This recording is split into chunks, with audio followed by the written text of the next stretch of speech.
हमारे YouTube channel पर आप सभी का स्वागत है। आज मैं गाऊंगी एक अच्छा सा गारी गीत, सुनिएगा। पसंद आए तो लाइक सब्सक्राइब शेयर जरूर करिएगा मेरे चैनल को। दुल्हा का मोह जैसे सोने का बटुआ, सोने का बटुआ, उनके पापा का मोह जैसे बना रे का बन रोजे का लकड़ सुंघावा का लकड़ बग्घा का दुल्ही जोगे दुल्हा खूब मिला दुल्ही जोगे दुल्हा खूब मिला दुल्ही जोगे। दुल्हा का मोह जैसे सोने का बटुआ, सोने का बटुआ, अरे अगुआ का मोह जैसे बना रे का बना रोजे का लकड़ सुंघावा का लकड़ बग्घा का दुल्ही जोगे दुल्हा खूब मिला दुल्ही जोगे।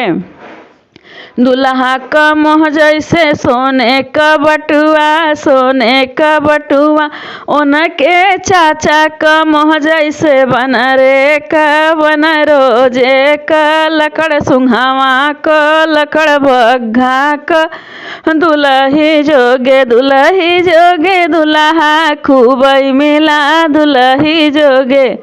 दुल्हा का मोह जैसे सोने का बटुआ, सोने का बटुआ, उनके भैया का मोह जैसे बना रे का बना रोजे का लकड़ सुंघावा का लकड़ बग्घा का दुल्ही जोगे दुल्हा खूब मिला दुल्ही जोगे।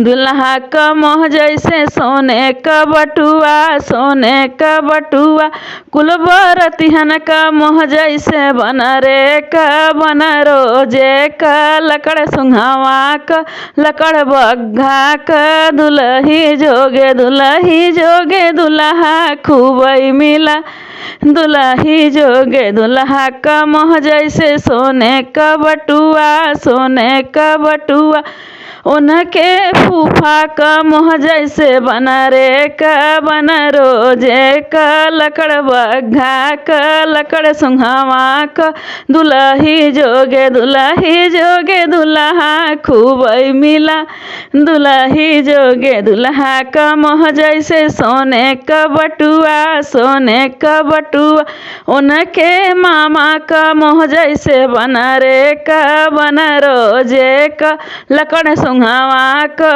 लकड़ बग्घा का दुल्ही जोगे दुल्हा खूब मिला दुल्ही जोगे।